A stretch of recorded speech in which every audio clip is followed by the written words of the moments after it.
લક્ષ્ય ન્યૂઝ, એક નજર, એક લક્ષ્ય. કલોલ રેલવે પૂર્વના કાયમી પ્રશ્નોના નિકાલ માટે ધારાસભ્ય બકાજી ઠાકોરે અગત્યની બેઠક યોજી.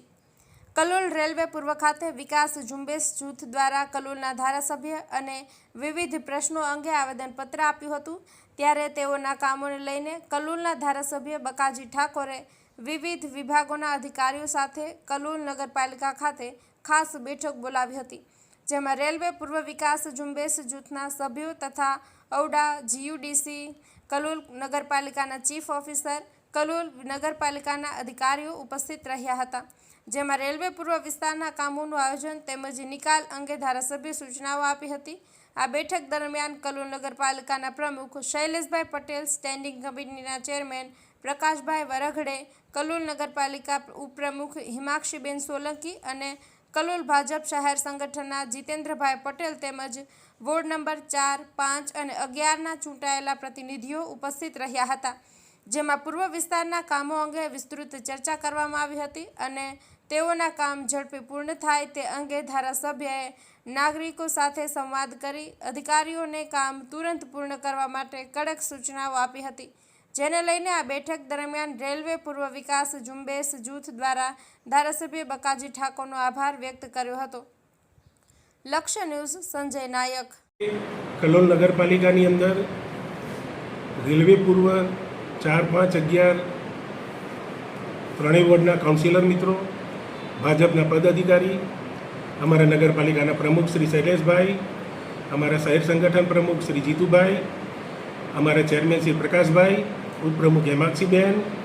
અને રેલવે પૂર્વ સેવા સમિતિના જે સભ્યો બધા હાજર હતા, જે રેલવે પૂર્વના પ્રશ્નોના નિરાકરણ માટે જે લોકોએ આવેદનપત્ર અમને આપ્યું હતું, એના માટે આજે અમે અહીં દરેક ડિપાર્ટમેન્ટના અધિકારીઓ હાજર રાખી,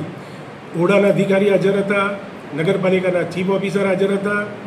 સિટી સર્વેના અધિકારી હાજર હતા, પોલીસ ખાતાના અધિકારી પણ હાજર હતા અને જે રેલવે પૂર્વના 4, 5, 11ના તમામ પ્રશ્નોનું નિરાકરણ માટે આજે અહીં મિટિંગ કરવામાં આવી હતી અને એ મિટિંગનું આયોજન રૂપે દરેક અધિકારીને સૂચના આપી યોગ્ય પ્રશ્નોનું સારી રીતે નિરાકરણ થાય એના માટે સલાહ સૂચન અને વિચાર વિમર્શ કરવામાં આવ્યો છે. મારું નામ જીતેન્દ્ર સોલંકી, રેલવે પૂર્વ વિકાસ ઝુંબેશ જૂથ જે એક સોશિયલ મીડિયા ગ્રુપ બન્યું છે તેના તરફથી તારીખ 11/7/2025ના રોજ એક આવેદનપત્ર સંયુક્ત રીતે કલોલના તમામ પદાધિકારીઓને આપ્યું હતું. માનનીય શ્રી ધારાસભ્ય શ્રી લક્ષ્મણજી પૂજાજી ઠાકોર, જેમને આપણે ગુલામના નામ બકાજી ઠાકોર તરીકે ઓળખીએ છીએ, તેમને કમિટમેન્ટ આપી હતી તે તેમને પરિપૂર્ણ કરે છે. એમને વિધિન 4 દિવસમાં શુક્રવારે અમે આવેદન આપ્યું, પછી એમને વિધિન શોર્ટ ટાઈમમાં 1 વીકની અંદર, એટલે કે શુક્રવાર પણ થવા નથી દીધો અને ગુરુવારે તમામ અધિકારીઓને 1 to 1 અધિકારીઓના હેડને જે પણ કામકાજ કરતા હોય કોર્પોરેટર શ્રીઓને પણ એમને જરૂરી સૂચનો આપ્યા છે કે જો આ કામકાજ વ્યવસ્થિત રીતે થતા હોય તો અહીંયા સુધી આ વાત આવે જ નહીં. અહીંયા જેટલા ઝુંબેશ જૂથના જે પણ કર્મચારીઓ છે એ કામ થાય જ છે એવું માનીએ છીએ, પણ એનો વેગ બનતો કરો. એકદમ ધીમી ગતિએ આગળ અમારા ઝુંબેશ ગ્રુપ વતી સબને ધન્યવાદ છે કે ધારાસભ્યશ્રીએ અમારી પણ રજૂઆત અને અમને બોલવાનો સૌથી પહેલી વાત અમને બોલવાનો મોકો આવ્યો છે કે કોર્પોરેટર શ્રી એક અસમંજસ હતી કે કોર્પોરેટર શ્રી બોલે કે પદાધિકારીઓ બોલે કે રેલવે પૂર્વ વિકાસ ઝુંબેશ જૂથ બોલે, તો સાહેબે સૌથી પહેલાં હાજર રહીને એક જ વાત કરી છે કે પહેલાં આ મિત્રોની વાત સાંભળવી છે. મિત્રોની વાત સાંભળે, પછી અધિકારીઓની વાત સાંભળે, પછી કોર્પોરેટર શ્રીની રજૂઆત, તો